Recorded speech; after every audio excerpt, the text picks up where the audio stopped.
మనకు తెలుసు కాళోజీ కళాక్షేత్రం ఎప్పుడెప్పుడు తలుపులు తెరుచుకుంటుందా, ఎప్పుడెప్పుడు మన కళల తలుపులు తెరుద్దామా అని ఎదురు చూస్తున్న సందర్భంలో కొన్ని సంవత్సరాలుగా ఉన్న కళ ఈరోజు సాక్షాత్కరించింది. మరి ఈ నూతన ప్రభుత్వం ఏర్పడిన తర్వాత అవసరమైన నిధుల్ని 45-50 కోట్లు కేటాయించి శీఘ్రమైన తక్కువ సమయంలో కార్యకలాపాల్ని పూర్తి చేసి ఈరోజు ప్రజలకు అందుబాటులోకి తీసుకొచ్చింది ఈ కళా వేదికను.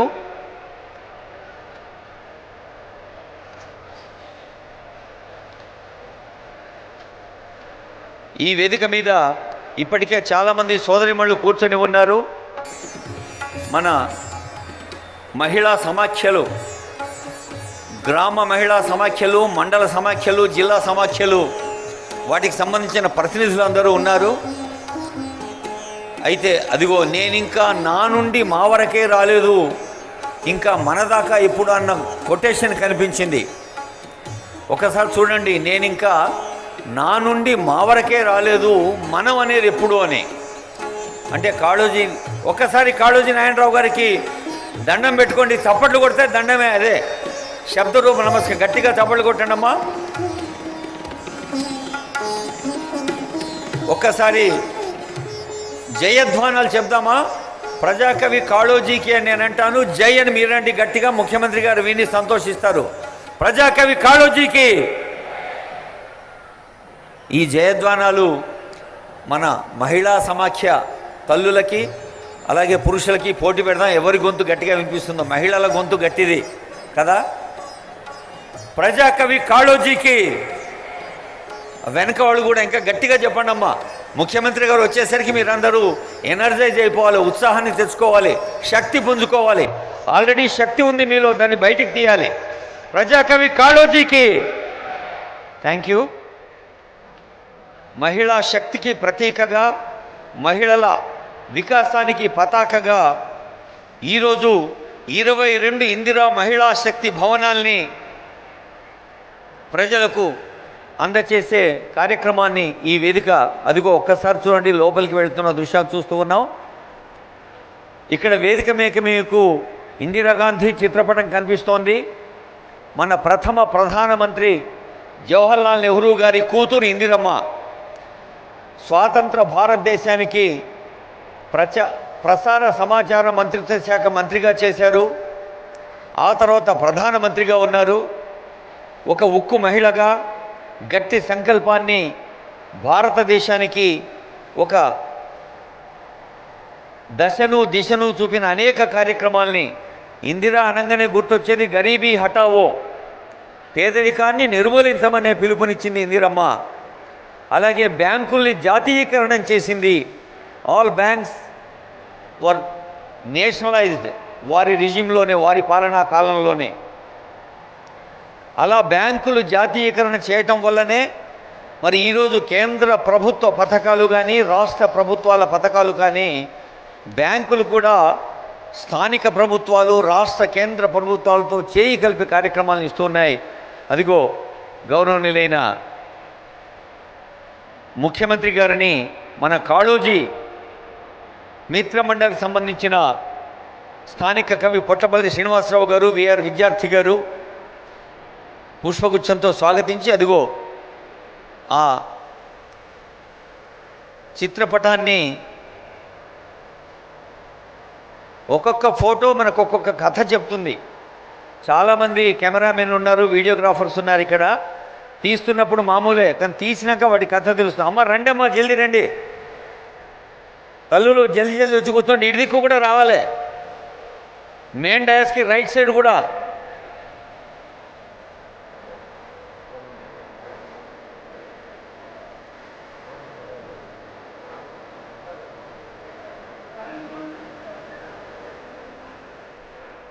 Thank you.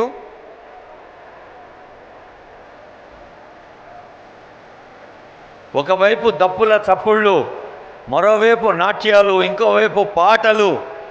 మన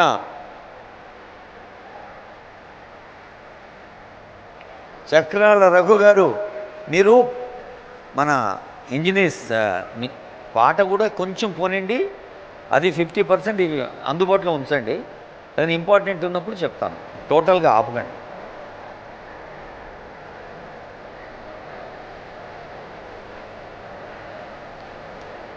ఎంతమంది సాహిత్యవేత్తలతో, ఎంతమంది మహనీయులతో వారికి ఉన్న బంధాన్ని మనం చూస్తూ ఉన్నాం.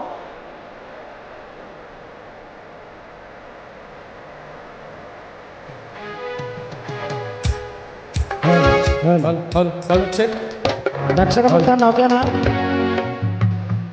హలో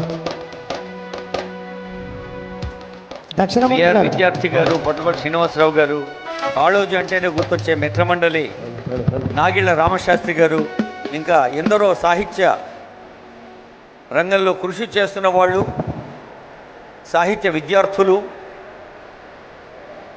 ప్రజల కోసనే తన గోసగా, ప్రజల కోసనే తన భాషగా మలచిన సాహిత్యవేత్తలు ఎందరో ఉన్నారు. వరంగల్లో కాళోజీ తెలియని వాళ్ళు వరంగల్లోనే కాదు, తెలంగాణలోనే కాదు, ఉభయ తెలుగు రాష్ట్రాల్లోనే కాదు, ప్రతి సామాన్య మానవుడి గుండె చప్పుడు వినిపించే ఒక మహనీయ వ్యక్తిగా కాళోజీని అందరూ ప్రేమిస్తారు, ఇష్టపడతారు.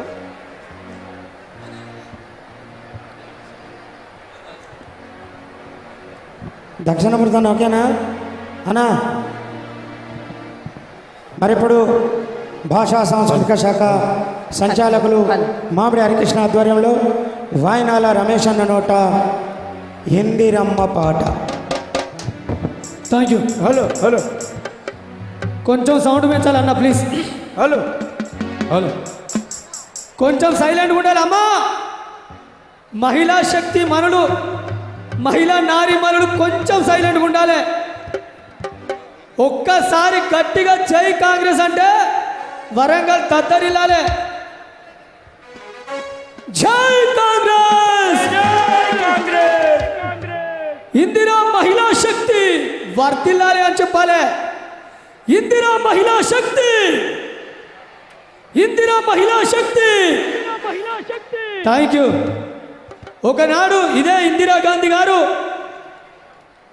బుల్లెట్లలో తన శరీరాన్ని తుక్కుగా చేయబడింది. అలాంటి తల్లి పేరు పెట్టి అలా మహిళా శక్తి కార్యక్రమాన్ని తీసుకొచ్చినందుకు ప్రభుత్వానికి మరొకసారి ధన్యవాదాలు చెప్దాం.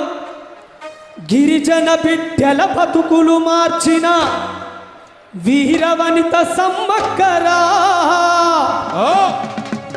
ఎవరు? ఇందిరాగాంధీ.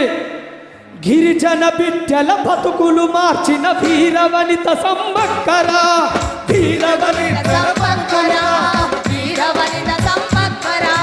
గిరిజన బిడ్డల బతుకులు మార్చిన వీరవనిత సమ్మక్కరా.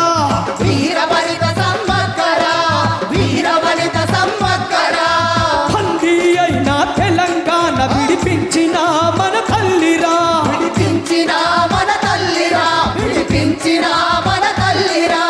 బందీ అయిన తెలంగాణ విడిపించిన మన తల్లిరా.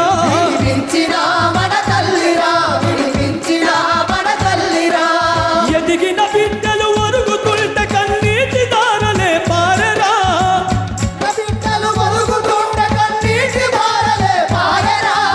అమరులైన బిడ్డల కుటుంబాల ఆదుకుంటనని కదిలేరా.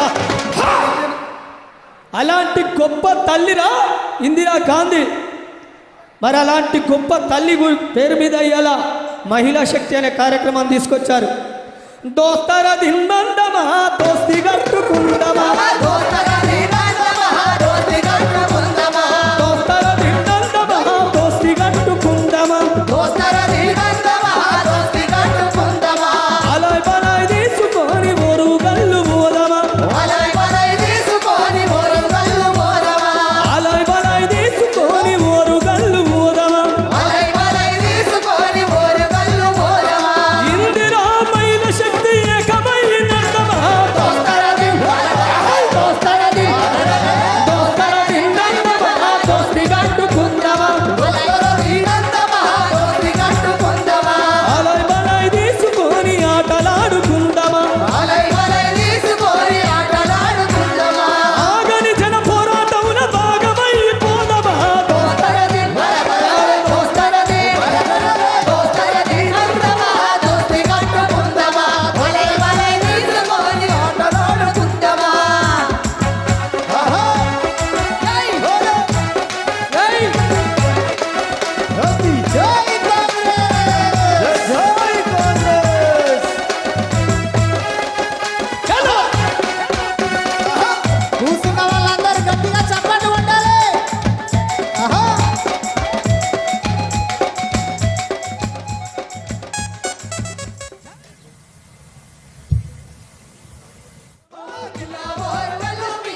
దోస్తానికి నేస్తానికి మారుపేరైన కాళోజీ ఆడిటోరియం ఈ రోజు నుంచి ప్రజలకు అందుబాటులోకి తీసుకొస్తున్నది తెలంగాణ ప్రభుత్వం.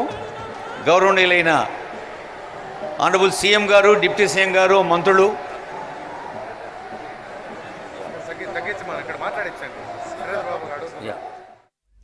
ఓరుగొల్లలో సీఎం టూర్కు సంబంధించి మరిన్ని డీటెయిల్స్ కృష్ణమోహన్ అందిస్తారు. కృష్ణమోహన్. శ్రవంతి, ముఖ్యమంత్రి కాళోజీ కళాక్షేత్రాన్ని ప్రారంభించారు. కాళోజీ నారాయణరావు విగ్రహాన్ని ఆవిష్కరించారు. అక్కడి నుంచి కాళోజీ ఆడిటోరియంలోకి ప్రస్తుతం మంత్రులు, మిగతా ప్రజాప్రతినిధులు, అధికారులతో కలిసి ఆయన మెయిన్ ఆడిటోరియంలోకి వెళ్లారు. కాళోజీ కళాక్షేత్రం సంబంధించినటువంటి ప్రారంభోత్సవం అనంతరం కూడా అందులో కాళోజీ నారాయణరావు ప్రజాకవిగా ఆయనకు సంబంధించినటువంటి జీవిత చరిత్ర పైన ఒక డాక్యుమెంటరీ తీశారు. ఆ డాక్యుమెంటరీకి సంబంధించి కూడా ఇప్పుడు ఆ ఆడిటోరియంలో ప్రదర్శించనున్నారు. ముఖ్యమంత్రితో పాటు మంత్రులు, మిగతా ప్రజాప్రతినిధులు, అధికారులు కలిసి కూడా ఆయన జీవిత చరిత్ర పైన తీసినటువంటి డాక్యుమెంటరీని కూడా వీక్షించనున్నారు.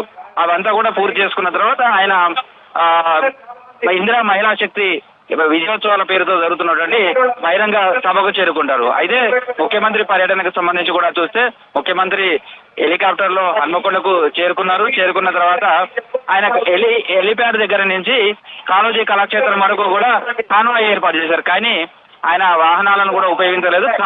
ఆయన నడుచుకుంటూనే కాళోజీ కళాక్షేత్రంకు చేరుకున్నారు. అక్కడి నుంచి మొదట కాళోజీ నారాయణరావు విగ్రహాన్ని ఆవిష్కరించారు. ఆయనకు నివాళులు అర్పించిన అనంతరం ముఖ్యమంత్రి అనేక అభివృద్ధి కార్యక్రమాలు వర్చువల్ రూపంలో నిర్వహించారని చెప్పొచ్చు. ఇదంతా కూడా డిజిటల్ పద్ధతిలోనే వివిధ అభివృద్ధి పనులకు గాను ఆయన కాళోజీ కళాక్షేత్రంలో స్థాపన చేశారు.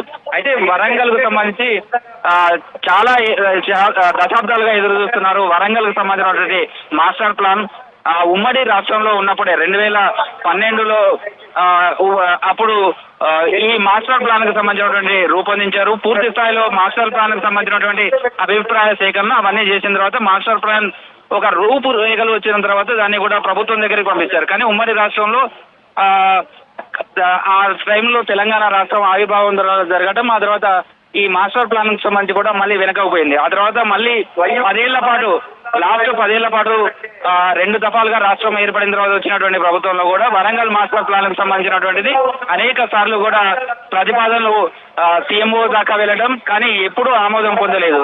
సో దీంతో వరంగల్ అభివృద్ధి పైన కూడా చాలా ప్రభావం పడింది. ఈ నేపథ్యంలోనే ముఖ్యమంత్రి పర్యటనకు ముందే చాలా రోజులుగా ఎదురు చూస్తున్నటువంటి వరంగల్ మాస్టర్ ప్లాన్ కు ప్రభుత్వం ఆమోదం తెలిపింది.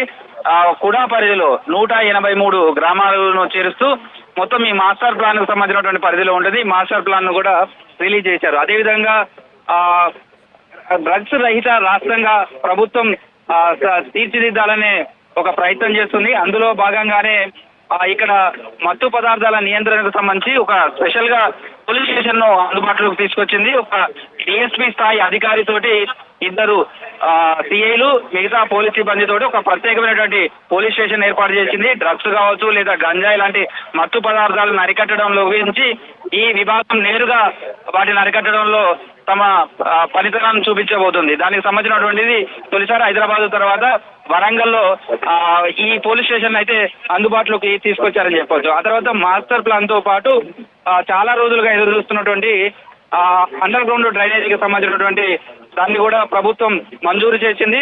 4170 కోట్ల రూపాయలతోటి ఈ అండర్ గ్రౌండ్ డ్రైనేజీ సిస్టమ్ ను అందుబాటులో తీసుకొచ్చారు. ఇది 3 దశలో ఉంటుంది. ఒకటేమో డ్రైనేజీకి సంబంధించినటువంటి వ్యవస్థనంతా కూడా ఆధునీకరించడం, తర్వాత ఎక్కడ కూడా డ్రైనేజీ వరకు ఉన్నటువంటి ముంపు ప్రాంతాలు లేకుండా ప్రయత్నాలు చేయడం, రెండోది నగరంలో ఉన్నటువంటి చెరువులు కావచ్చు, జలాశయాలు అనేటువంటి శుద్ధి చేయడం, తర్వాత మంచినీటి సరఫరాకు సంబంధించినటువంటిది కూడా పూర్తిగా ఆధునీకరించి ప్రజలకు ఇబ్బందులు లేకుండా చేయడం. ఇట్లా 3 విభాగాలుగా ఈ అండర్ గ్రౌండ్ డ్రైనేజీ పథకం సంబంధించి 4170 కోట్ల రూపాయలను ప్రభుత్వం మంజూరు చేసింది. దానికి సంబంధించినటువంటి కార్యక్రమాన్ని కూడా ముఖ్యమంత్రి ప్రారంభించారని చెప్పొచ్చు. అదేవిధంగా మామ్నూరు ఎయిర్పోర్ట్ కు సంబంధించి కూడా 205 కోట్ల రూపాయలను ప్రభుత్వం ప్రకటించింది. వాటిని నిధులను మంజూరు చేస్తూ కూడా జీవో జారీ చేశారు. ప్రస్తుతం అయితే ముఖ్యమంత్రి కాళోజీ కళాక్షేత్రం లోపలికి వెళ్ళారు. ఈ అభివృద్ధి పనులకు సంబంధించినటువంటి శంకుస్థాపనలు ఇవన్నీ పూర్తి చేసుకొని ఆయన కాళోజీ కళాక్షేత్రంలోకి వెళ్ళారు. కాళోజీ కళాక్షేత్రంలో కాళోజీ నారాయణరావు పై తీసినటువంటి డాక్యుమెంటరీని ముఖ్యమంత్రితో పాటు మిగతా మంత్రులు ప్రజాప్రతినిధులంతా కూడా వీక్షిస్తారు. ఈ డాక్యుమెంటరీ చూసిన తర్వాత ఆయన ఈ ఆడిటోరియంలోనే కింద కాళోజీ నారాయణరావుకు సంబంధించినటువంటి ఆర్ట్ గ్యాలరీ కూడా ఏర్పాటు చేశారు. అందులో కాళోజీ నారాయణరావుకు వచ్చినటువంటి కావచ్చు, ఆయన రాసినటువంటి పుస్తకాలు కావచ్చు, వాటన్నింటినీ కూడా ప్రదర్శనగా పెట్టారు. ఆయన జీవితంలో ఉన్నటువంటి సంబంధించినటువంటి ఫోటోలను కూడా ఎగ్జిబిట్ చేశారు. అన్ని కూడా ముఖ్యమంత్రి అక్కడ వెళ్ళనున్నారు. అవన్నీ కూడా పరిశీలిస్తారు. అవన్నీ పరిశీలించిన తర్వాత అక్కడి నుంచి వీక్షించిన తర్వాత ముఖ్యమంత్రి అక్కడ బయలుదేరి నేరుగా సభావేదిక వస్తారు. సభావేదికకు కుడివైపున 20 స్టాల్స్ తోటి మహిళా సంఘాలకు సంబంధించినటువంటి 20 స్టాల్స్ ఏర్పాటు చేశారు. ఆ స్టాల్స్ దగ్గరకు వెళ్లి ముఖ్యమంత్రి మహిళలతో కూడా డైరెక్ట్ ఇంటరాక్ట్ కానున్నారు. వరంగల్ కు సంబంధించినటువంటిది ఇందిరాగాంధీ జయంతి రోజు ఈ రోజు ఈ కార్యక్రమాన్ని నిర్వహిస్తున్నారు.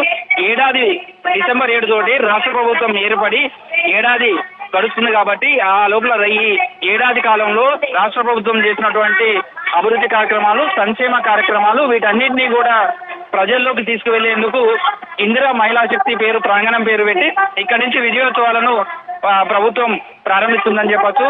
ఇక్కడి నుంచి మహిళలతోటి ఇంటరాక్ట్ అయిన తర్వాత ముఖ్యమంత్రి నేరుగా ఆ సభావేదిక వద్దకు వస్తారు. సభావేదిక వద్ద కూడా ఆ మహిళలకు సంబంధించినటువంటి గ్రాంట్స్ దాదాపు 26,000 కోట్ల రూపాయలకు సంబంధించినటువంటి లోన్లు ఉన్నాయి. ఆ లోన్లకు సంబంధించినటువంటి వాటన్నిటిని కూడా ఆ నిధులను ముఖ్యమంత్రి మహిళా సంఘాలకు అందించనున్నారు చెక్కుల రూపంలో. అదేవిధంగా మహిళలకు సంబంధించినటువంటి ఇన్సూరెన్స్ కు సంబంధించినటువంటిది కూడా ఇక్కడి నుంచి ఆ పథకాన్ని ముఖ్యమంత్రి ప్రారంభించున్నారు. దానికి సంబంధించినటువంటి నిధులను కూడా ముఖ్యమంత్రి రేవంత్ రెడ్డి మహిళా సంఘాలకు అందించనున్నారు. ఆ తర్వాత మొదట ఇందిరాగాంధీకి సంబంధించిన చిత్రపటానికి పూలమాలేసి నివాళులు అర్పిస్తారు. ఈ కార్యక్రమాలన్నీ పూర్తయిన తర్వాత ముఖ్యమంత్రితో పాటు ఉప ముఖ్యమంత్రి బట్టి విక్రమార్క, జిల్లాకు సంబంధించినటువంటి 2 మంత్రులు కూడా కొండా సురేఖ అదే విధంగా సీతక్క ప్రసంగించున్నారు. మొత్తం 5:30 వరకు కూడా ముఖ్యమంత్రి వరంగల్ జిల్లాలో పర్యటించున్నారు. ఇప్పటికే వరంగల్ కు సంబంధించినటువంటి అనేక అభివృద్ధి కార్యక్రమాలు కావచ్చు, వాటన్నిటిని ప్రారంభోత్సవాలు, శంకుస్థాపనలు కూడా చేశారు. ఇంకోటి ప్రధానమైనటువంటిది నయీం నగర్ కు సంబంధించినటువంటి బ్రిడ్జి. ఆ బ్రిడ్జి నిర్మాణం పూర్తి చేసుకున్నది.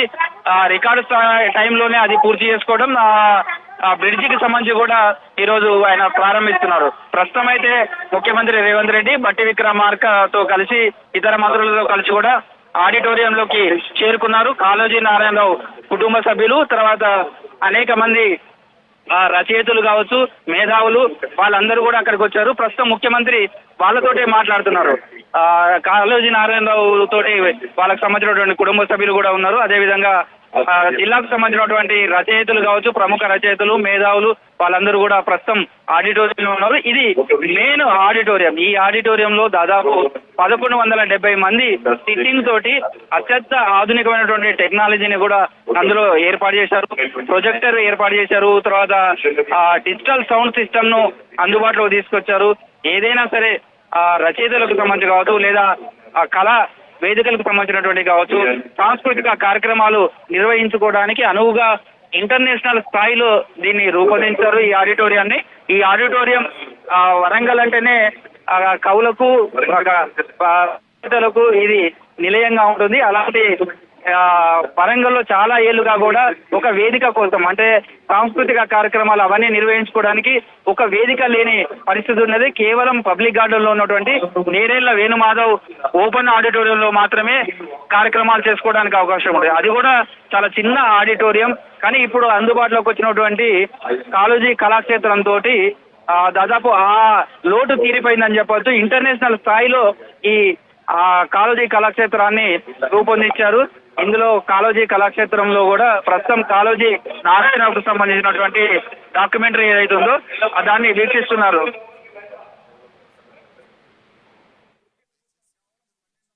కోరుతున్నాం, దయచేసి అందరూ కూర్చుంటే